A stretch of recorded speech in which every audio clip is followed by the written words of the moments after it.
La jupe verte. Bonjour les enfants, je m'appelle Marie Gaillette.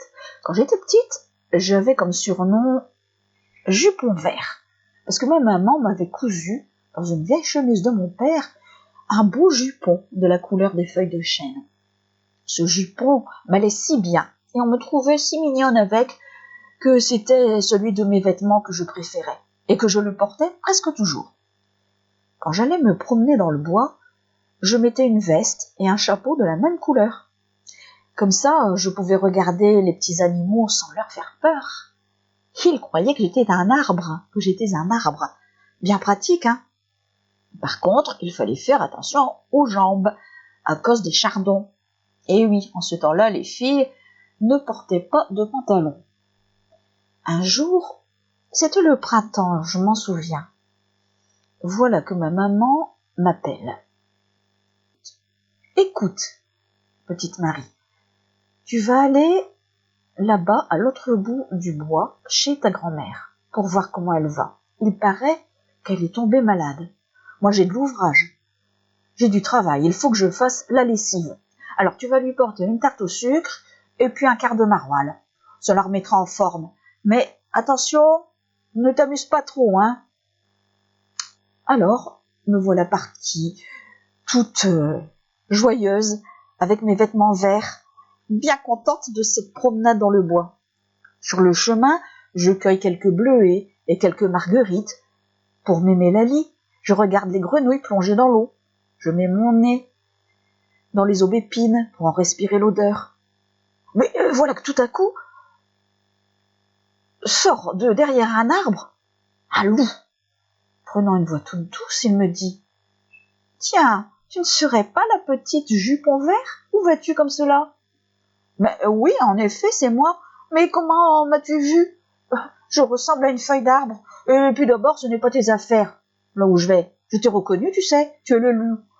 Et ma maman m'a toujours dit qu'il ne fallait point pas te parler. Comme tu voudras. Mais je te signale que ton maroilles est en train de se sauver. Tu ne serais pas resté au soleil un petit moment, parfois? En tout cas, on ne te voit pas, mais on te sent de loin.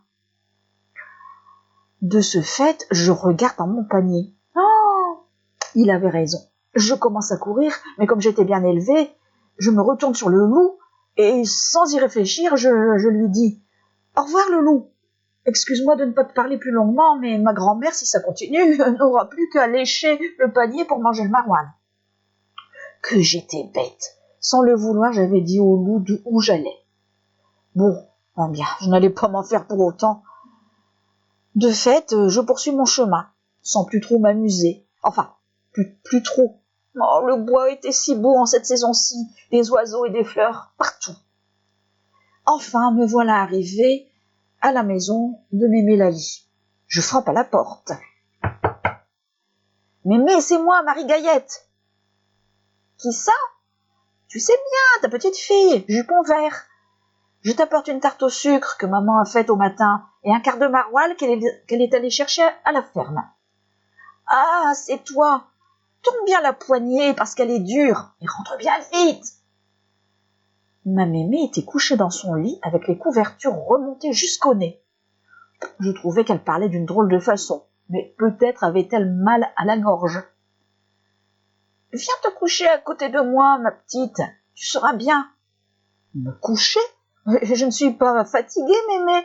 Tu ne veux pas plutôt venir t'asseoir avec moi pour manger un morceau de tarte et boire une tasse de café ? » ?»« Non, je n'ai pas faim, je suis trop malade. Mais viens, te dis-je, tu me tiendras chaud.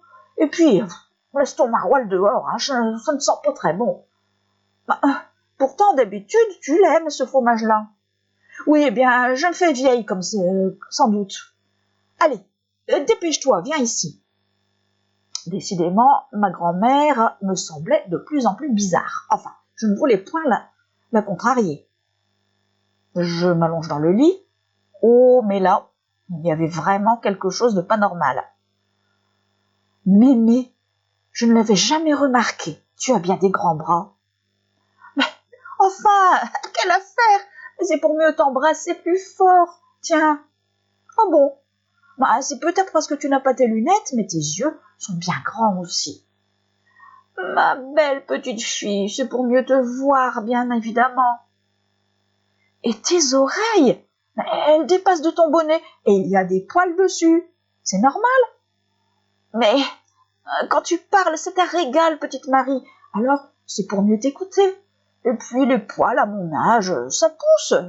C'est comme ça. Tu verras, ça t'arrivera aussi. Oh, oh. Eh bien, j'espère bien que non, parce que là, il faudra beaucoup de cire pour les enlever. Et ton ventre, mon Dieu, mais tu n'étais pas si grosse que ça. Hé, tu vas pas tout passer en revue comme ça. Ben, c'est parce que je fais un petit peu d'aérophagie. Allez, viens plus près, ma petite fille. Et en disant cela, Mémé Lali me fait un grand sourire. Ah mais moi non, hein. Je commence plutôt à trembler dans mes vêtements. Mais Mémé, dis-moi, tu as un nouveau dentier, n'est-ce pas? Tu as bien des grandes dents maintenant. À ce moment-là, ma grand-mère retire son bonnet, sa chemise de nuit, et elle se jette sur moi, dans l'intention, à coup sûr, de me manger toute crue. Je reconnais alors qu'on perd le loup, et je me mets à crier, à me lamenter, mais de toutes les façons possibles. Bête que j'étais, forcément, elle savait où j'allais, et elle était arrivée avant moi. Ah, si je ne m'étais pas tant amusée sur le chemin. Et Mémé Lali, où était-elle? Bon, quoiqu'à ce moment-là, je songeais surtout à me sauver. Au secours, le loup veut me manger, le loup veut me manger. Je courais tout autour de la chambre. Ah oui, vous pensez que je n'avais qu'à sortir, mais je vous rappelle que la poignée de la porte était dure et que le temps d'ouvrir la porte, eh bien, le loup m'aurait déjà mangé. Heureusement, celui-ci était alourdi par son gros ventre et il ne courait pas aussi vite que moi. Cela aurait pu durer encore un petit moment. Quand un promeneur qui passait par là entend mes cris, il rentre et il envoie son bâton de marche dans les pattes du loup. Le loup tombe par terre et, assommé, à deux, nous le ligotons. Attends, on dirait qu'il y a quelque chose qui remue dans son ventre, dit le monsieur. Du coup, il prend son couteau et il ouvre en deux le loup. Oh, qu'est-ce qui en sort? Mémé Lali, bien vivante. Oh, ma petite fille, ma petite chérie, mais que m'est-il arrivé? Je ne me souviens plus de rien. Je lui raconte toute l'histoire. Après tant d'émotions, nous avions faim. Alors, avec le promeneur qui nous avait sauvé la vie, nous avons partagé le maroilles avec un bon morceau de pain. Et on a fini par la tarte au sucre. Quel régal! Et le loup dans tout ça? Au cimetière? Eh bien non, il est là, à côté de moi. Enfin, si on peut dire. Il va vous dire lui-même ce qui lui est arrivé. Les enfants, quelle affaire!